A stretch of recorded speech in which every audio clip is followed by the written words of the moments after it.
A menudo se escucha esa frase casi como si fuera lapidaria, en debates o no sé, en titulares de noticias o hasta en las discusiones de sobremesa familiar.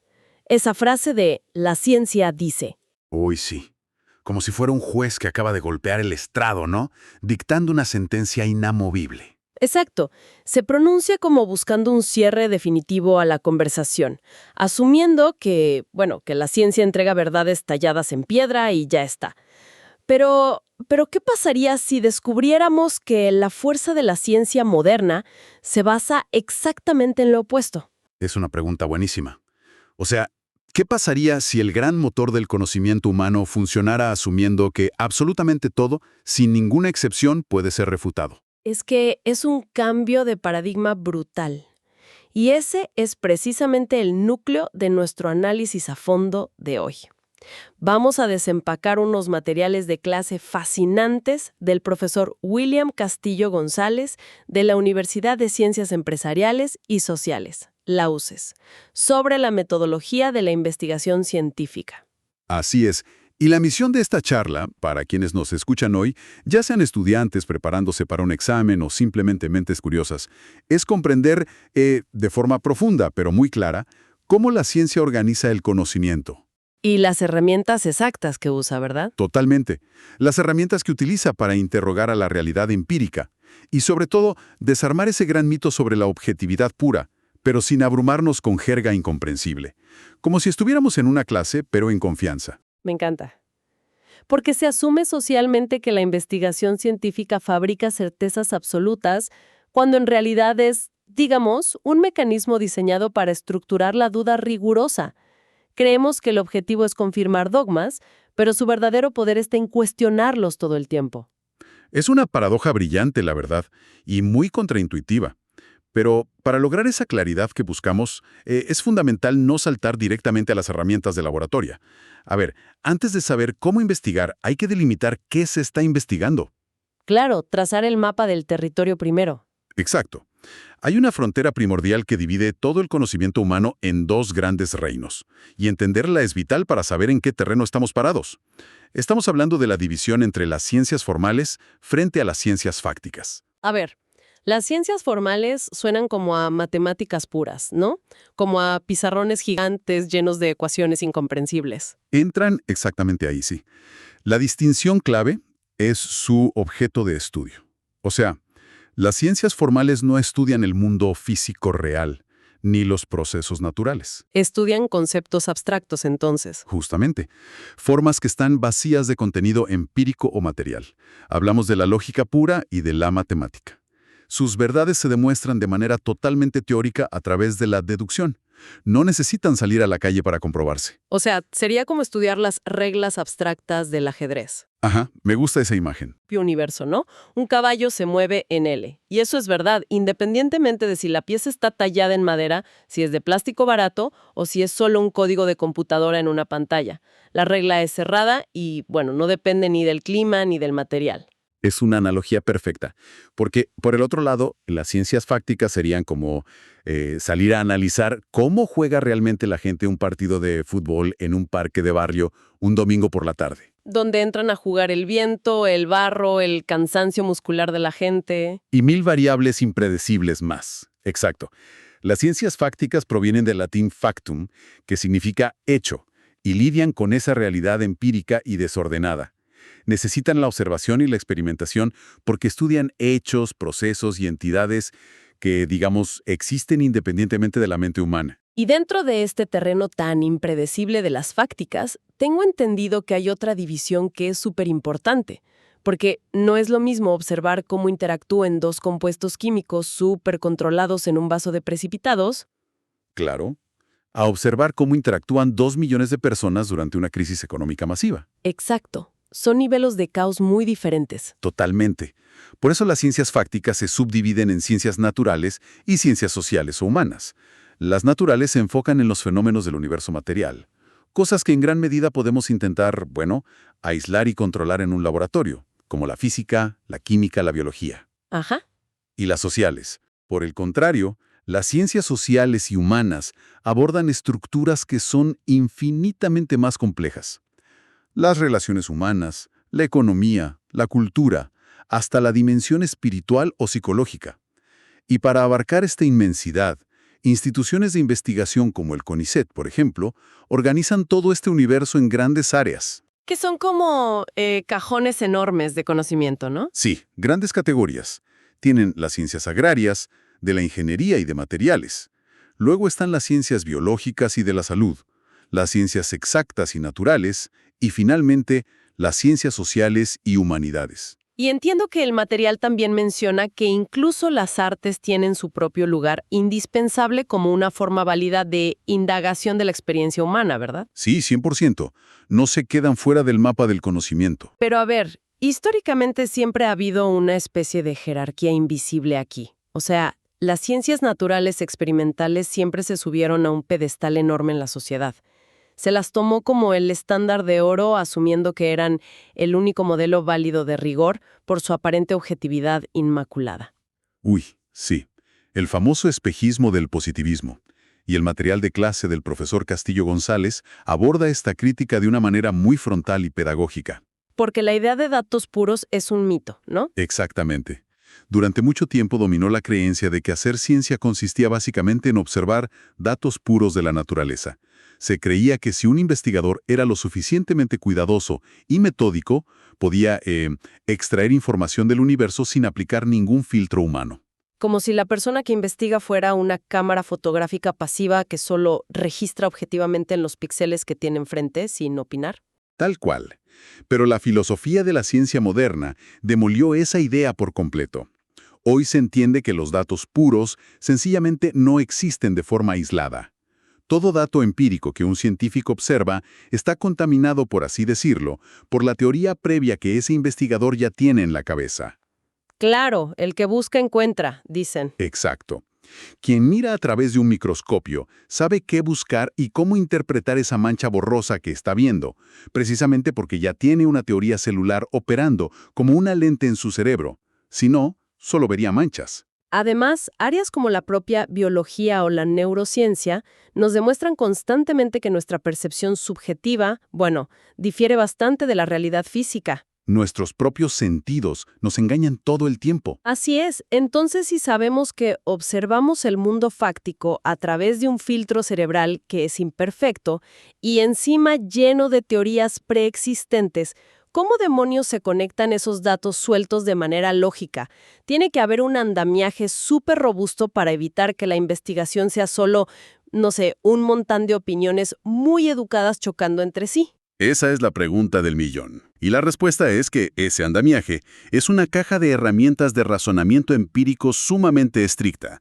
De hecho, el material detalla 8 métodos fundamentales que se usan en las ciencias naturales. 8 herramientas para poner orden al caos empírico. Exacto. Y para no dejarlos flotando en el aire abstracto, podemos anclarlos usando los ejemplos clínicos que propone la misma clase. Son buenísimos para entender esto. Empecemos para la base de la construcción del conocimiento, que es el método inductivo. Inductivo, que sería viajar de lo particular a lo general, ¿cierto? Sí, básicamente. Imaginemos una clínica de fisioterapia. Un profesional observa que 5 pacientes distintos, todos con un dolor lumbar severo, mejoran drásticamente cuando les pone a realizar ejercicios para fortalecer el core, o sea, la zona media del abdomen. Ok, entonces ve 5 casos exitosos. Ajá. Y a partir de observar esos casos particulares que se repiten, el profesional induce, o sea, crea una regla general universal que dice: el fortalecimiento del core es efectivo para tratar el dolor lumbar. Un momento. Eso suena extremadamente peligroso a nivel lógico. O sea, si yo veo a 5 personas mejorar con un ejercicio, o incluso a 50 personas, no puedo asumir mágicamente que eso le va a servir a los 8,000 millones de seres humanos que existen. ¿No es un salto al vacío bastante imprudente? Lo es. Es un riesgo gigante. De hecho, esto me recuerda al famoso problema de los cisnes en la filosofía, ¿no? Alguien podría ver 1000 cisnes blancos en Europa, aplicar la inducción y declarar alegremente como una ley natural inamovible que todos los cisnes del universo son blancos. Hasta que un día viaja a Australia, ve un solo cisne negro nadando por ahí y 1000 años de inducción rigurosa se desmoronan en un segundo. Es una observación crítica fenomenal la que haces. El salto inductivo siempre conlleva ese riesgo lógico ineludible de equivocarse. ¿Y entonces cómo se soluciona? ¿La ciencia simplemente cruza los dedos? No, para nada. Por eso la inducción nunca trabaja sola en el vacío. Se complementa, y sobre todo se frena, con su opuesto direccional, que es el método deductivo. Este viaja en reversa, de lo general a lo particular. O sea, de la regla universal establecida bajando al individuo específico. Exacto. En la deducción, fíjate, no se asume nada nuevo. Se aplica lo que ya está validado lógicamente. Supongamos que ya existe una ley biomecánica general sólidamente establecida, que dicta que un desequilibrio muscular va a alterar inevitablemente el patrón de marcha de una persona. Ok, la regla ya existe. Sí. Entonces, si ingresa a la clínica un paciente que tiene una debilidad diagnosticada y confirmada en el glúteo medio, tú deduces lógicamente, y sin necesidad de adivinar nada, que esa persona específica va a caminar de forma inestable. Aplicaste la regla general al caso particular. Entiendo. ¿Y qué ocurre cuando cruzamos ambas direcciones? Porque me imagino que la ciencia real no se queda solo observando pasivamente o aplicando reglas viejas de libros. Tiene que poner las manos en la masa y descubrir cosas nuevas. Y ahí es donde nace el motor principal de la investigación contemporánea, el método hipotético-deductivo. Hipotético-deductivo. Suena imponente. Es una fusión súper dinámica. Comienza formulando una hipótesis, o sea, una suposición educada basada en conocimiento previo. Y luego se diseña un andamiaje para ponerla a prueba empíricamente en el mundo real. Por ejemplo, en rehabilitación deportiva, un investigador puede formular la hipótesis de que agregar el uso de bandas elásticas de resistencia va a acelerar los tiempos de recuperación en lesiones de rodilla. Pero si un investigador ya tiene la hipótesis de que la banda elástica funciona, porque la pensó él mismo, ¿no corre el riesgo enorme de solo buscar los resultados que le den la razón, ignorar los que no? Esa es una excelente pregunta. Y es exactamente el talón de Aquiles de la mente humana. Por eso mismo, para saber si esa hipótesis es cierta o es pura imaginación sesgada del investigador, se requiere manipulación controlada y externa, lo que nos lleva directamente al quinto método de la lista, el método experimental. Van de la mano, entonces. El hipotético deductivo y el experimental. Constantemente pegados. El método experimental exige manipular las variables activamente para aislar la causa y el efecto real. El material de clase menciona un caso súper claro con corredores que sufren por tener pie plano. A ver, cuéntame ese. Bueno, no basta con observarlo sufrir y ya. Se interviene deliberadamente. A un grupo de corredores se le otorgan plantillas personalizadas y al otro grupo no se le da nada. Y luego se mide milimétricamente si el dolor se reduce y la estabilidad mejora en el primer grupo frente al segundo. Aislando el efecto de la plantilla, digamos. Exacto. Todo esto se hace en condiciones tan estrictamente controladas que cualquier otro laboratorio, no sé, en cualquier otro país del mundo, podría leer tu papel, replicar exactamente los mismos pasos y debería obtener los mismos resultados. Claro, pero ahí veo una fricción gigante. El cuerpo humano es un desastre caótico y complejo. No es una máquina de laboratorio. Totalmente. O sea, en la física teórica clásica, si sueltas una manzana en una cámara de vacío, siempre cae exactamente igual, a la misma velocidad. Pero en la biología humana o en la medicina, si le das una plantilla o una banda elástica a 1000 personas, vas a obtener 1000 respuestas fisiológicas ligeramente diferentes. Sí, por cuestiones de genética, de peso, de dieta. Hasta por la calidad de sueño o el estrés de esa semana. Entonces, ¿cómo diablos decide la ciencia de manera fáctica qué tratamiento funciona realmente cuando la realidad humana es tan ruidosa y no se puede aislar a un paciente en una cámara de vacío? Esa inmensa fricción biológica que describes es exactamente la razón por la que surgieron otras dos herramientas que son indispensables en la caja: el método estadístico y el método comparativo. A ver, el estadístico me imagino que tiene que ver con grandes números. Así es. Cuando no se pueden eliminar las variables invisibles de un individuo, se usa el volumen aplastante de la información para diluirlas. Con el método estadístico, tú ya no analizas la respuesta de una sola rodilla individual que durmió mal anoche. Analizas los historiales clínicos de, digamos, 10.000 pacientes recuperados de lesiones de hombro. O sea, la escala mata el ruido. Exactamente. La herramienta matemática te permite cruzar todos esos datos para descubrir relaciones probabilísticas fuertes, separando la verdadera eficacia clínica del tratamiento del simple ruido genético o del puro azar. Tiene todo el sentido. ¿Y qué sucede en las trincheras de la medicina real? Me refiero a cuando hay dos tratamientos compitiendo frente a frente en el mundo real y hay que tomar una decisión clínica sobre qué recetar. Ahí entra el método comparativo.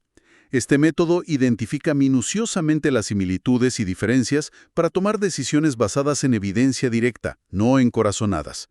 Clínicamente, por ejemplo, se podría estructurar un escenario para comparar dos programas distintos para tratar una tendinitis rotuliana. ¿Y cómo se vería esa comparación en la práctica? Pues se contrasta un grupo de pacientes sometido únicamente a entrenamiento de fuerza progresiva contra otro grupo que está enfocado exclusivamente en entrenamiento de flexibilidad.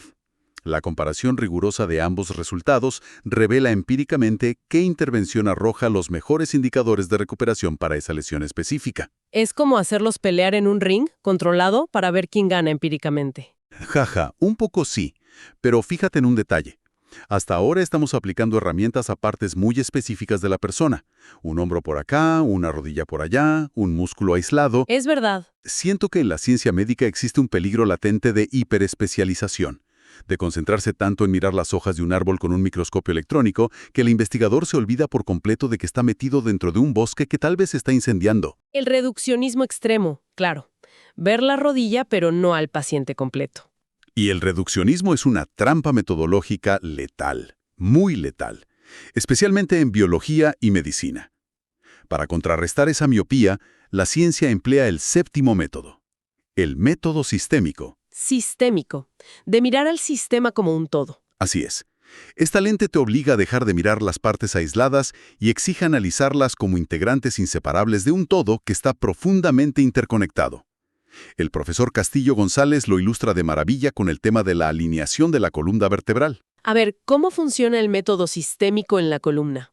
Si se aplica un enfoque sistémico, como investigador o médico clínico, tienes prohibido limitarte a observar solo las vértebras lumbares que están dañadas en la radiografía.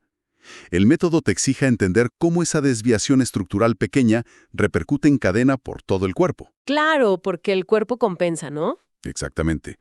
Tienes que ver cómo altera la movilidad del cuello del paciente para compensar el peso, cómo destruye a largo plazo el equilibrio de las extremidades inferiores y cómo fatiga el balance del sistema corporal completo. El sistema al final del día es infinitamente más complejo que la mera suma de sus partes aisladas. Es ver el cuerpo humano como una red de engranajes finísimos, donde si tocas uno, alteras la rotación de todos los demás. Me parece vital. Pero, haciendo un recuento mental, me falta una última pieza en esta caja de herramientas de 8 métodos. Hemos hablado de probar, de aislar variables, de comparar, de medir masivamente en el presente. Pero la ciencia tiene mucha inercia histórica. Muchísima. Entonces, ¿no es imperativo mirar el camino que ya recorrimos para entender por qué usamos lo que usamos hoy en día? Absolutamente imperativo. Ser ciegos al pasado te anula cualquier comprensión real del presente. Y ese es precisamente el rol del octavo método, el método histórico-lógico. Suena a rastrear la evolución de las cosas. De eso se trata. Consiste en rastrear meticulosamente la evolución temporal de un fenómeno para descubrir la lógica interna que dicta su estado actual. Piensa en el mismo campo de la rehabilitación que venimos usando. Si se examina cómo han mutado las técnicas de recuperación de rodilla, desde la agresividad y las cirugías invasivas de la década de 1970 hasta los abordajes súper conservadores y mínimamente invasivos de hoy. Es un salto gigante. Sí, y esa cronología no es un simple archivo histórico para guardar en una biblioteca. Revela lógicamente cómo la acumulación de descubrimientos paralelos en áreas como la biomecánica obligó a descartar dogmas antiguos que creíamos intocables. ¡Wow! Bueno, tenemos el panorama completo sobre la mesa para quienes nos acompañan. Se induce, se deduce, se experimenta, se limpia el ruido con estadística masiva, se contrasta, se mira el ecosistema completo con el método sistémico y se estudia la historia con el histórico lógico. Es un arsenal impresionante. Lo es. Y después de someter a la realidad a este nivel de interrogatorio brutal con estos 8 métodos implacables, creo que la intuición humana gritaría que, al final de todo este proceso tan exhaustivo, la ciencia nos tiene que entregar verdades absolutas por fuerza. El caso está cerrado, la ley es irrefutable. Claro, uno esperaría el sello de verdad comprobada. Totalmente. Y aquí es donde el piso se abre literalmente bajo nuestros pies en la historia de la ciencia. Porque el salto más profundo, contraintuitivo y hasta hermoso de la filosofía de la ciencia contemporánea es descubrir que ocurre exactamente lo diametralmente opuesto. El material de Lausés es sumamente enfático en este punto crucial. En el método hipotético deductivo, que recordamos es el corazón de la ciencia moderna, sencillamente no existe la comprobación definitiva de ninguna hipótesis. Espera, me perdí un poco. ¿La certeza absoluta no existe? Es un espejismo metodológico. A ver, pongamos un ejemplo extremo. Si un experimento rigurosísimo sale a favor de una hipótesis 100 veces seguidas, y lo hacen en 100 laboratorios distintos, en países distintos, y siempre da el mismo resultado exacto, ¿no se ha comprobado matemáticamente que esa teoría es una verdad absoluta? En absoluto, solo se ha corroborado. Y la palabra clave aquí es temporalmente. En la ciencia empírica, una hipótesis jamás de los jamases se verifica de forma absoluta e inamovible. Puede estar apoyada hoy por una montaña gigantesca de evidencia, pero la lógica más estricta dicta que siempre existe la posibilidad latente de que el experimento número 101, tal vez hecho con mejor tecnología dentro de 10 años, la destruya por completo. Volvemos al cisne negro australiano del que hablábamos. Ese pajarraco que despedazó 1000 años de certezas inductivas en un solo viaje empírico. Exactamente. Y ese cisne negro es la piedra angular sobre la que se erige una de las figuras más formidables del pensamiento humano moderno, el filósofo Karl Popper y su teoría del falsacionismo, o también llamado racionalismo crítico. Karl Popper, un nombre importantísimo para quienes toman apuntes. Definitivamente, Popper generó un terremoto epistemológico tremendo en el siglo XX porque invirtió radicalmente la carga de la prueba en nuestra búsqueda del conocimiento. Invertir la carga de la prueba. ¿Qué significa eso operativamente para alguien que está con una bata en un laboratorio investigando en este preciso momento? Significa que la investigación ya no debe avanzar buscando evidencias para confirmar sus teorías. Popper observó una falla cognitiva humana enorme. Él decía que es psicológicamente facilísimo encontrar confirmaciones para casi cualquier teoría estrafalaria que se te ocurra si uno simplemente ignora lo que no encaja y solo busca pruebas a favor. Claro, el famoso sesgo de confirmación. Es como nuestro instinto más básico. Totalmente. Vemos lo que queremos ver. Por eso, para Popper, el progreso intelectual genuino solo ocurre cuando el científico intenta, con la mayor ferocidad e ingenio metodológico que pueda, destruir, refutar y hacer pedazos la propia teoría que ha construido. O sea, no buscas defender tu idea, buscas atacarla sin piedad. Es como la dinámica de las pruebas de choque de los automóviles, los famosos crash tests. Ah, me encanta esa analogía. A ver, desarróllala. Si lo analizamos bien, el trabajo del ingeniero de seguridad de una marca automotriz no es agarrar el auto nuevo y pasearlo a, no sé, 10 kilómetros por hora en una pista plana y soleada un domingo, para demostrarle a los accionistas que el vehículo frena bonito. Esa sería una verificación súper perezosa y sesgada. ¿Completamente inútil para la seguridad? Sí. El verdadero trabajo científico ahí es agarrar ese auto nuevecito y estrellarlo contra un bloque de concreto sólido a 120 kilómetros por hora, de frente, de lado, dando vueltas de campana. Si después de esa masacre el auto milagrosamente sobrevive y protege al maniquí, la conclusión rigurosa del ingeniero no es «este vehículo es la perfección inexpugnable e indestructible del universo». Claro que no. La única conclusión científicamente válida es «este es el auto más seguro que tenemos», al menos hasta que construyamos una pared de concreto más dura y logremos romperlo. Esa es, sin lugar a dudas, una de las ilustraciones más perfectas que he escuchado de lo que significa que una teoría sea falsable. Para el falsacionismo de Popper, una idea, por muy elegante y bonita que suene en el pizarrón, solo merece el título de científica si está diseñada desde el principio de tal forma que permita ser estrellada contra esa pared empírica que mencionas. O sea, tiene que ser vulnerable al choque empírico. Tiene que existir la posibilidad teórica, al menos en principio, de demostrar mediante pruebas empíricas que es falsa. Si no se puede probar que es falsa, no es ciencia. ¿Y qué ocurre si alguien presenta una teoría que es tan vaga, tan escurridiza o francamente tan tramposa que logra esquivar la pared de concreto por completo? Supongamos, no sé, que alguien propone formalmente la teoría de que existen duendes invisibles, inmateriales e indetectables, que son los que curan el dolor lumbar humano. No hay ninguna forma física de estrellar esa idea contra la realidad, Es un gran ejemplo. porque cualquier intento de medir la acción de los duendes que falle en el laboratorio, la persona se justificará diciendo, bueno, falló el experimento porque los duendes son inmateriales y muy tímidos. Siempre se salvan de la pared. Y Popper te argumentaría inmediatamente que eso no es ciencia en lo absoluto. Es simplemente un dogma inerte. Si una estructura teórica lo explica absolutamente todo de antemano, se acomoda como líquido a cualquier resultado posible y no asume absolutamente ningún riesgo real de ser refutada en la prueba de choque, entonces carece de todo valor para el avance del conocimiento humano. Es pseudociencia pura. Así es. Por eso, las construcciones teóricas más maravillosas y exitosas de la historia de la humanidad, desde la relatividad general de Einstein, que es la que sostiene la precisión de nuestros satélites GPS hoy en día, hasta la mismísima teoría de la evolución que fundamenta toda la biología moderna, no se perciben en la comunidad científica como dogmas sagrados e intocables. ¿Cómo se perciben entonces? Se perciben como conjeturas increíblemente robustas que, hasta este preciso milisegundo en el que tú y yo estamos hablando, han logrado sobrevivir a todos los choques de concreto masivos que miles de científicos brillantes les han lanzado intentando destruirlas. Son, como postulaba Popper, simplemente afirmaciones que aún no han sido refutadas. No refutadas aún. Hay una profunda y casi, no sé, incómoda humildad en esa métrica, ¿no crees? Es una humildad muy estructurada, sí, y que le otorga un inmenso, inmenso valor al fracaso documentado. Popper explicaba que la ciencia avanza a través de una especie de danza constante entre conjeturas muy audaces y refutaciones muy severas. Si un equipo de investigadores lanza una hipótesis completamente revolucionaria que rompe los paradigmas de su época y al final resulta ser demostrablemente falsa en el laboratorio, ¿Se considera una pérdida de tiempo y de dinero? un error colosal de nuestra base de datos. Se clausura un callejón sin salida y se ilumina el terreno restante para los que vienen detrás.